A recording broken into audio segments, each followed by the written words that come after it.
BRS ఒక పద్ధతి ప్రకారం గతంలో ఉద్యోగ సంఘాల నాయకులతో ఉన్న సాన్నిహిత్యం వలనో లేకపోతే ఆ ఉద్యోగ సంఘాల నాయకులను బెదిరించో లేకపోతే ఒక రకంగా లొంగ తీసుకునో అనివార్యమైన అనాలోచిత సమ్మెలకు తెరలేపుతున్న పరిస్థితి. మొన్నటికి మొన్న ఎలక్ట్రిసిటీ ఆర్టిషన్కు సంబంధించిన సమ్మె విరమణ నేనే దగ్గర ఉండి బట్టి గారితో వాస్తవాలు తెలియజేయించడమే కాకుండా బట్టి గారికి కొన్ని అంశాలు తెలుసు. వాటి వల్ల ఆ 20,000 మంది ఉద్యోగులకు నష్టం జరగకుండా సమ్మె విరమింపజేసి వాళ్ళ సమస్యల పరిష్కారానికి ఒక హామీ ఇవ్వడం జరిగింది.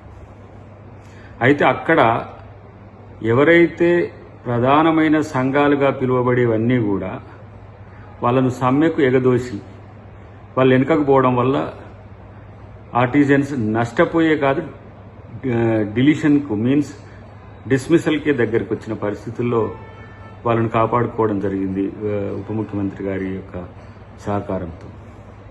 ఇప్పుడు మళ్ళా ఆర్టీసీ సమ్మె కూడా ప్రేరేపిత సమ్మె అని ఇప్పుడు వాళ్ళు ఇచ్చే బీఆర్ఎస్ వాళ్ళు ఇస్తున్న స్టేట్మెంట్తో మనకు కనబడుతున్నది.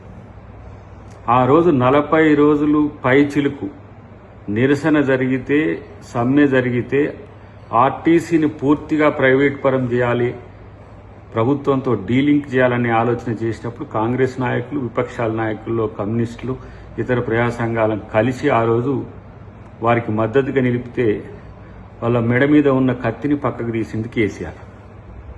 ఇలా ఉచిత బస్సుతో పాటు కొత్త బస్సులు, తర్వాత వివిధ రకాలమైన బెనిఫిట్స్ను మనం కాంగ్రెస్ ప్రభుత్వం ఇస్తుంటే కొంతమంది నాయకులు దాంట్లో వేళ్ల మీద లెక్కబెట్టే నాయకులతో ఈ సమ్మెకు పిలిపిచ్చేసి ప్రజలకు కష్టాలు పాలు చేయాలని ఎండాకాలం రోజున. మొన్న కూడా కరెంటుది కూడా ఎండాకాలంలో కరెంటు కష్టాలు వస్తే ప్రభుత్వం మీద వ్యతిరేకత వస్తుంది. ఇప్పుడు బస్సులు నడవకపోతే ప్రభుత్వ వ్యతిరేకత వస్తుంది. రేపు మళ్ళీ ఉద్యోగులతో మరో సమ్మెకు కూడా వాళ్ళు ప్రయత్నం చేస్తారు. ఇలాంటి ఒత్తిడిలకు లోను కాకుండా ఉద్యోగులు కానీ కార్మికులు కానీ సమయంతో ఉండండి. ఇలా ఆర్టీసీ కార్మికులకు ప్రత్యేక విజ్ఞప్తి ఏంటంటే, మీరు నిలబెట్టుకున్న సంస్థను మళ్లీ కూల్చడానికి కేసీఆర్ అండ్ కోనే ప్రయత్నం చేస్తున్నారు. మీలో కొంతమంది సంఘాల నాయకుల్ని రాజకీయ ఆశో ఆర్థిక ఆశో లోబర్చుకొని ఈరోజు ఈ ప్రయత్నాలు చేస్తున్న పరిస్థితుల్లో మీరు నష్టపోకుండా ఉండాలంటే, ప్రజలకు అండగా ఉండాలంటే మీరు సమ్మెలో పాల్గొనకండి. క్రమేపీ మీ యొక్క చిత్తశుద్ధితోనే ఇంత మేరకు సంస్థ మనుగడ కొనసాగుతున్నది. రేపటి రోజున కూడా మీరు ప్రభుత్వ ఉద్యోగులుగానో లేదంటే కార్పొరేషన్ ఉద్యోగులుగానో మీరు కొనసాగే ప్రయత్నం మీ చిత్తశుద్ధితోనే కొనసాగి తప్పితే ఈ దొంగ నాయకులు, ఈ ఏమంటారు అమ్ముడు పోయే నాయకులతో కాదు. కాంగ్రెస్ పార్టీకి ఆ చిత్తశుద్ధి ఉంది, ముఖ్యమంత్రి గారికి ఆ చిత్తశుద్ధి ఉంది. రేవంత్ రెడ్డి గారితో పాటు పొన్నం ప్రభాకర్ గారు మీకు అండగా ఉంటారు. మేమందరం కూడా మీకు అండగా ఉంటాం.